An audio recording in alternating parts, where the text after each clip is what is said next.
All right, so let's assume that you are relatively new to Blender. And when you first start up, you're going to see something like this. You're going to have a default cube here, and you may not have the move gizmo turned on, so I tend to do that so I can see my arrows. You're going to have a light and a camera. So I'm going to select it and press delete. Select my camera and press delete. Now you're going to notice down here, these are my screencast keys, and you're not going to see that. That's an add-on in Blender that I use for teaching. So there's my default cube. I'm going to select that. Now I'm going to press N, and I'm going to go to Item, and that's going to show some information about my object. And you'll see the scale here is 1 by 1 by 1. Now, if I take this and I press S to scale, you see that the scale has increased.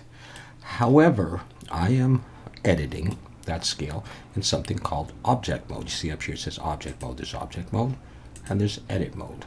I'm going to go back to object mode.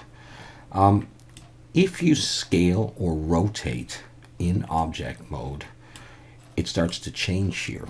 And if you then start applying modifiers like the bevel modifier and stuff like that, you can get some weird results. So what you want to do, if you edit in object mode, scale or rotate, you want to press Control A and apply rotation and scale or all transforms. So I'm just going to do this. I mean, I only scale, I didn't rotate, but I'll just do this. When I do that, it goes back to 1, which means it's now sort of ready. It sort of assumes this is the default state. All right, and these stuff are at 1. If I take this and I rotate this like that, you can see that these values have changed. If I go Control A, rotation and scale, they go back to 0. So that's now the default state for that. All right, so the point is that if you edit in object mode, very often you will need to press Control A, apply rotation and scale, if you notice something is weird. Now I'm going to delete this cube and I'm going to bring in another cube. So I press Shift A, mesh, cube, and I have another cube there. All right, the next thing we want to do is look at which way the polys are facing. So if I come up here to the overlays and I click there and I come down to face orientation, you'll see that it's blue. The normals of these faces are facing outwards. If I select the whole thing, go to edit mode, select A to select it all, Alt N, and I recalculate inside, you'll see that they're red. And that's not going to render right. So periodically you want to recalculate outside. So let's try something here. Let's turn that off for the moment. Let's take one of these faces. All right, I'm in edit mode and I press 3 for face selection. There's also edge selection where you can select edges and move them. And there's also vertex selection where you can set individual points. I want face, where it's 1, 2, 3 on your keyboard. So I'm going to press 3, select it, I get that face. What I want to do is I want to duplicate, Shift D, pull it up, and I'm going to press P and separate it by selection. So if I go back into object mode, I now have 2 separate objects. I just want to play with this one. I also like to switch over here to this. All right, if I take this, watch this, I'm going to turn on face orientation. I'm going to extrude E, and I'm going to pull up in the Z direction, and it stays blue. So that's good, it means all my polys are facing out. Watch what happens if I pull downwards though. It turns red. So if you were to be creating like a table or something, and you don't know, I'll turn that off for the moment. You often can't tell which way your polys are facing. So periodically you may want to go and say, turn that on and go, oh, these are wrong. So you just select it, go into edit mode by pressing tab, A to select it all, Alt N, recalculate outside, and go back in object mode, turn that off, and now everything is okay. Let's move this gizmo here with the Z, Y, and X axes up to this object because it's still sort of centered on the cube. So select my object, come up object, set the origin to the geometry of the thing selected. And now that's there. Now I am moving it in object mode, but that doesn't affect the transform. I don't, unless I scale it or rotate it. All right, so now that we have that, let's talk a little bit about moving around in Blender because I've been doing that. If I press my middle mouse button, I can move around like this. If I hold Shift and press, and you can see that down in my screencast keys, right? If I hold Shift, you can see it says Shift. middle mouse button, you can see that. Now I can pan around like this. All right, and those are the main things that you're going to be doing. And scrolling the mouse wheel lets me zoom in or out. Some very common things in modeling are going to be extruding. And I already did that, but let's do that again. So select your object, go into edit mode, and then decide how you want to select part of your object. So for example, you can see I'm in face selection up here. If I click on this face, I can manipulate that face or this face or this face. So I'm going to select this face. And let's say I want to extrude it up, but I want to do something a little bit fancier first. So I'm going to use inset. I'm going to press I to inset. I'm going to press and now move my mouse in, and I can create a region like this. Say I want to do that. Release. Now I want to extrude that up. So I'm going to press E and either pull up in a particular axis or use the arrow. I often will grab the arrow. So now I've got this shape. Well, we better check and make sure I extrude the right way by face orientation. Yeah, everything's blue. Okay, now I'm going to go back in object mode. You'll notice that these edges are very, very sharp and they're not very pleasing to look at. So I'm going to bevel them a little bit. Now I could come over here, I can add modifier, bevel, and it's put one segment in so far. I'm going to click this up. Often people will use 3 segments. All right. And then you can adjust the amount. It's set at 0.1. I'm going to change this to 0.02, and it makes it a lot tighter. It also looks like this, and it doesn't look too smooth, so we talk about that later. But that's one way to get your object to look nice. Now let's say I wanted the same effect on this one. I could go back in and add that, or I could select this one, and then last select the one that I like the modifiers on already. And you can do it if it has more modifiers on it as well. So select this one first, then this one, and go Control L, and that'll bring up this link transfer data. And scroll down to copy modifiers. And now I'm going to press Alt-A to deselect everything. Okay, Alt-A down there. And now everything has the same effect, the same modifier on it. Now I'm going to select this one again, and I'm going to press the TV thing here. That can toggle it on and off. I can still come back if I want to. I'm going to turn it off, and I'm going to show you beveling manually. I'm going to go into edit mode, and I want to select the edges to bevel, just like the bevel modifier did. So I'm going to click here for edge selection, or press number 2, and I want to select the edges. But I don't want to go around and select that one, and then I select that one, I lose that one. Well, I could do this one, hold Shift, and I can do them all. Alt-A to deselect, or I can hold Shift and Alt at the same time and click, and it'll get all the edges in that row. So I'm holding the middle mouse button to turn around. I got that one, and I get this one. And then I hold Shift and middle mouse button to sort of position it where I want. Okay? And then just middle mouse button to rotate and zoom by scrolling. I'm going to bevel this, and you do Control B, and you see that plus sign there and the dotted line, and I'm going to pull, and that's going to separate them out. Now if I just do that and I don't roll my mouse up at all, tab to go back into object mode, if I turn the bevel modifier on again, I have this kind of neat effect going on. But that's not what I want to show you. I'm going to go back to there, keep that off, Control B, pull, and now I'm going to roll my mouse up. If I roll up 1, I get another edge in the middle, 2, 3. I will often do that, so I have a total of 1, 2, 3, 4, 5, and the middle one is right there, and 2 on the outsides. Now, let's have a look at that. That's done a similar thing to the bevel modifier, but I haven't done anything to this top sharp edge or this sharp edge or even this edge. So I'm going to go back in, Shift and Alt and click here, Shift and Alt and click there, and let's not forget the bottom, Shift and Alt and click there, and then go Control B. I'll use the same number of segments, pull, but you need to be careful here, because if I go Control B and I pull and I keep pulling, up there the edges start to cross each other, and that's bad. So just pull a little bit until you like how much you've got. Release. Let's go back into object mode, and you see I've got a similar effect, but I've beveled it manually. Now it's still not overly smooth. We'll deal with that in a second. This is pretty sharp, though. You might consider going in here and also Control B, beveling there a little bit. And it'll just make a slightly nicer transition.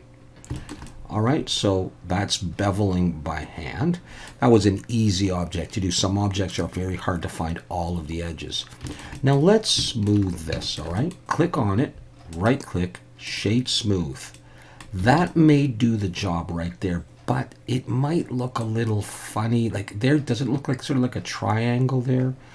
And just, I don't know, kind of sickly down here, kind of gray and dark gray.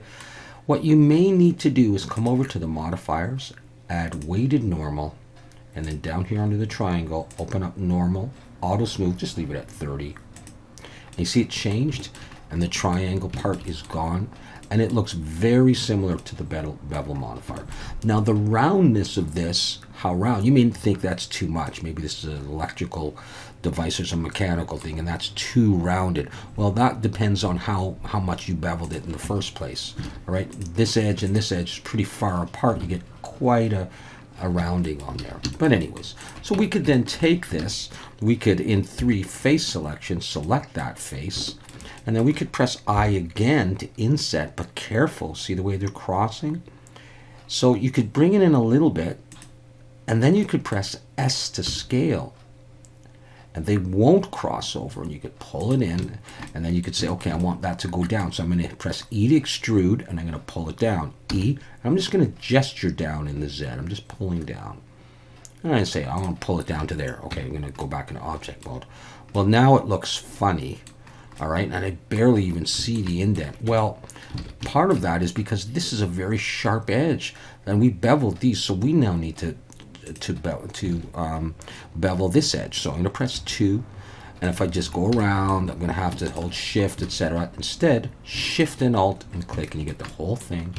And now zoom in a little bit, and I'm going to go Control B and pull with the same values I had before. Pull as much as you want, release, and on. Now I can see the edges, and they look a little bit smoother. Maybe that's a little sharp there as well, but that's the way that goes. All right, again, periodically check this. Okay, everything looks good. All right, so that's doing some beveling. Let's say you like this and you want to render this. Now there's no materials on here. To create a material, you click on the object, you come down here to, looks like the little circle, it almost looks like the world, whatever, although that's more the world. This circle here, all right, and up near the top, you will see new, and there's nothing in here. So I'm going to click new, and it'll write a name in there, and you could call this whatever you want, you know, cube material. It's not really a cube, but all right, this now has the cube material. And if I click on this, it doesn't. If I want this to have the same material as this, I can click on this and then click here and choose cube material, and now they both have it. Or I can select this first and then this second, and like we did before, Control L, link materials. Now this one has the material and this one has the cube material. From here it gets into creating materials in the shader editor, and I'm not really going to do that right now, but just to show you, if I click on the shading tab and I click on this piece, you can see it says cube material, and it's laid down a couple of boxes here, or nodes. There's a material output, and there's this thing, the principal BSDF. And when I did that, it switched over to this circle. We were here, and it switched over to this one. Here, this is a material preview. And so if I change this color, you can see it changes the color of everything. And here's where you can do a number of effects, metallic and this and that. Let's say that was the material that I wanted. I'm going to go back to layout, and I've lost my materials. Well, it's okay. I can come back up here and click on this, the viewport shading, and I can see it again. Now, the lighting that you're seeing right now is this HDR. So I clicked it right there. You can click on this and change it. All right. And that's more for modeling than rendering. But let's say, you know, just so that you can see this okay. If I come over here and I turn on scene lighting or scene world, that's going to use whatever lights are in my scene, and I don't have any right now. So I'm going to press 1, and let's just center this up a bit more. Looks like a hat or whatever. I'm going to select both of them holding shift, and I'm going to move them above sort of the ground plane here. So there. So that's my object that I want to render, let's say. So let's put a ground plane on just so we can see some shadows. So I'm going to bring in a plane, mesh, plane, and I'm going to press S2, scale it twice. All right, now I still don't really see anything, so let's bring in a sunlight. Shift A, light, and I can choose point, sun, spot, or area light. Let's choose sun for now. And then let's go to 7, top view, pull it over here, go to 1, pull it up, and R to rotate. And just have the sun sort of like looking like that. I still don't see anything. I'm going to click on scene lights. And now I'm starting to see some shadow. Maybe I'll rotate this a bit so that the shadow is somewhere else. In fact, I'll take this, I'll create a new material, and I'll make it a little darker, like that. All right, so we've got a light in there, and we go, okay, that's great. That's exactly what I want. I want to render that now. And so we have to make some decisions here. First of all, we're going to need a camera. So I'm going to go Shift A and bring in a camera. I'm going to take it, I'm going to just move it around. And there's my camera. But if I want to look through the camera, I press 0 on the keyboard on the right side, 0, and it's not quite right. So I'm going to come out of there. What I often will do is find the position I think I'm going to want to render it from. I think I want there. I wish my camera was pointing right there. Now you can press Control-Alt-0 and your camera will look right from there. I want to save that position. So I'm going to press N and come over here to View. I'm going to lock camera to view. N to close that. So N opens this side, N closes it.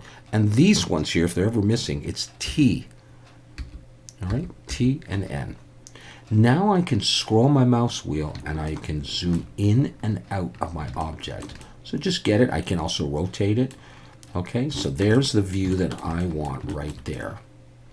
All right, well, what are some other settings? Well, you can change the focal length of your camera. You can do a number of things. But what I'm going to do is I'm going to come over to here.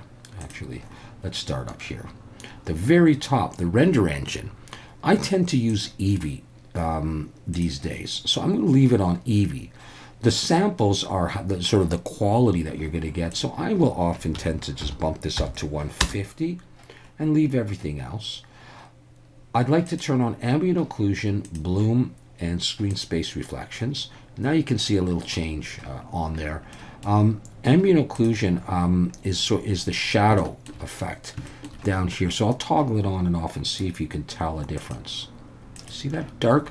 It's where two objects interact. You can see sort of a shadowing, and that's a very nice effect. I will often change this factor to, let's try 2. And it just becomes a little darker. It just depends what you're going for.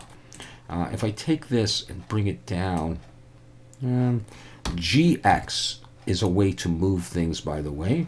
If you know the axis you want to move it, go in the X. So that, okay, I can do GZ. I want to bring it down. I just want to see the darkness there. Now it looks like a salt and pepper shaker, sort of. So we'll leave it like that. So there's ambient occlusion. And bloom, we're not going to see much of effect right now because we really need more lights in there to do that. So let's not worry about it. But we are in Eevee. We've got ambient occlusion, bloom, and screen space reflections on. I'm going to come over to here, our resolution, sort of how big. Now, I don't need something 1920 by 1080. I never do. I often will go 1024 by 1024, and that's good enough. Then I'll zoom in a little bit and say that's just fine. The percent, well, when I'm doing a test render, I will often lower this to about 70%. And then it's going to fit my computer screen as well. I don't have the biggest monitor. And that, I think, is good enough for the moment. Now, I'll go ahead and press F12 to render, and we'll see what this looks like. So the window popped up, and then Eevee calculated it and did the render. Now, it's not very bright. You know, the lights aren't really in a very good position. But let's adjust the brightness for the moment. Now, first of all, with the sun, click on the light bulb. That's for lights. The strength is only at 1. I'm going to change this to 5. Oh, that's a lot brighter. And I can change the color to a bit more of a sun color. Let's press F12 again. All right, so we have that. Let's change the material on here a little bit. So you can come down here, and I don't want that metallic on there. I'm also going to change the roughness and lower that, so it's a bit shinier like that. And I'm going to take this sun, and I'm going to change the angle to something else like that. Maybe I'll make this just 3. Let's try a render there. F12. All right. So I like this 70%, so I get a small sort of preview of it. It doesn't take quite as long. A lot of people will click on here for the environment, and you can see the color of my background. I'm going to press F12 again. I get this gray color. If I change this color to say black and render again, the environment is black. Often I will click here and add environment texture. That opens up this. I'm going to click open and then search for an HDRI image. Now these are high definition images that you would find on the internet for free. And let's see here.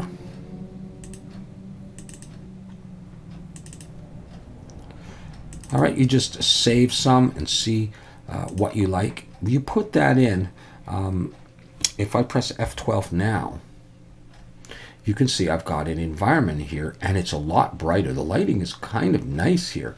In fact, I can come over here, scroll down to where it says film, and choose transparent. And now when I render, I get just the lighting effect, but not the HDRI.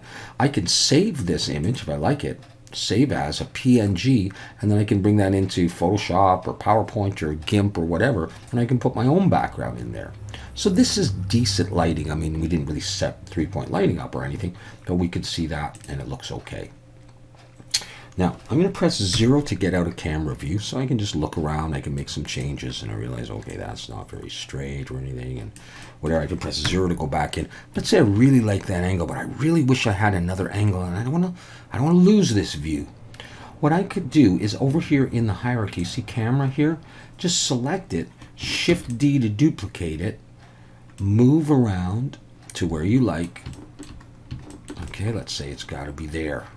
Let's just say I now have 2 cameras. If I click here, I have that one, and here I have that one. Okay, I'm gonna rename them. All right, so this is going to be camera 1, let's say, and this is going to be camera 2.